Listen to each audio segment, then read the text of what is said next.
BJP Narayanpet జిల్లా అధ్యక్షునిగా మళ్లీ బీసీ సామాజిక వర్గానికి చెందిన శ్రీనివాస్ ను నియమించడాన్ని బీసీ సమాజ్ తొలి విజయంగా భావిస్తున్నామని బీసీ సమాజ్ ఉమ్మడి జిల్లా కన్వీనర్ శ్రీనివాసనగర్ అన్నారు.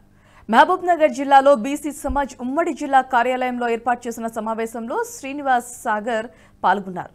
పాలమూరు పార్లమెంట్లోని 2 జిల్లాల అధ్యక్షులుగా ఉన్న బీసీ నాయకులను తొలగించి రెడ్డి సామాజిక వర్గానికి చెందిన వారికి ఇచ్చిన రోజు నుంచి బీసీల కోసం బీసీ సమాజ్ ఆధ్వర్యంలో పోరాటం చేశామని శ్రీనివాస్ సాగర్ అన్నారు. ఇక ఆ పోరాట ఫలితంగానే నేడు నారాయణపేట్ జిల్లా అధ్యక్షునిగా బీసీ అభ్యర్థిని మళ్లీ నియమించడం జరిగిందని హర్షం వ్యక్తం చేశారు. త్వరలో జరగబోయే పార్లమెంట్ ఎన్నికల్లో బీసీలకు సముచిత స్థానం కల్పిస్తే బీసీ సమాజ్ వారికి మద్దతుగా నిలుస్తామని శ్రీనివాస్ సాగర్ తెలిపారు. నేను శ్రీనివాస్ సాగర్ బీసీ సమాజ్ ఉమ్మడి జిల్లా కన్వీనర్. ఈరోజు భారతీయ జనతా పార్టీ అధ్యక్షుల మార్పు విషయంలో బీసీ సమాజ్ మొదటి విజయంగా భావిస్తున్నాం.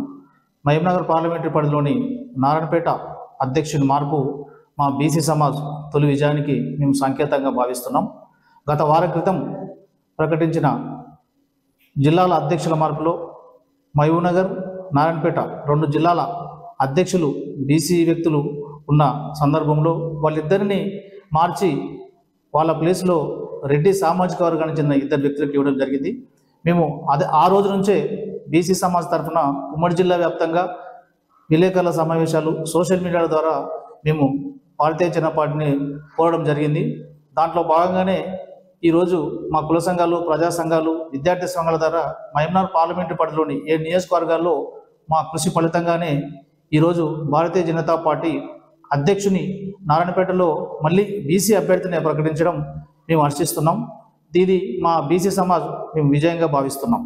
అదేవిధంగా ఈ మహబూబ్నగర్ పార్లమెంట్లో 60 నుంచి 70% ఉన్న బీసీ సామాజిక వర్గానికి సంబంధించి భారతీయ జనతా పార్టీ ఒకసారి ఆలోచించి ఇక్కడ బీసీ అభ్యర్థికి ఎంపీ టికెట్ కేటాయిస్తే బీసీ సమాజ్ వారు వెన్నంటే ఉంటూ మా కుల సంఘాల ద్వారా, ప్రజా సంఘాల ద్వారా అతని గెలుపునకు మేము కృషి చేస్తామని తెలియజేస్తున్నాను. అదేవిధంగా మిగతా కాంగ్రెస్ పార్టీ కానీ, బీఆర్ఎస్ పార్టీ కానీ పునరాలోచించుకొని వాళ్ళ అభ్యర్థులు ప్రకటించినట్లుగా పాదయాత్రల పేరుతో వాళ్ళు కార్యక్రమాల ప్రచారం మొదలుపెట్టడం జరిగింది. ఇటువంటి విషయంలో అన్ని పార్టీలు ఆలోచించుకొని బీసీ అభ్యర్థులకే ఎంపీ సీటు కేటాయించాలని బీసీ సమాజ్ ప్రధానంగా డిమాండ్ చేస్తుంది. ఈ నియోజకవర్గ పరిధిలో ఉన్న అత్యధికంగా బీసీ జనాభాను దృష్టిలో పెట్టుకొని అన్ని పార్టీలు బీసీలకే. ఈ వీడియో మీకు నచ్చినట్టయితే లైక్ చేయండి, 10 మందికి షేర్ చేయండి. అలాగే కామెంట్ల రూపంలో మీ అభిప్రాయాలను మాతో పంచుకోండి. Nationalist hub group of channels ను సబ్స్క్రైబ్ చేసుకుని తెలుగునాట జాతీయవాద జర్నలిజాన్ని ప్రోత్సహించండి. ఈ వీడియో కింద ఉన్న బెల్ ఐకాన్ పై క్లిక్ చేయడం మర్చిపోవద్దు.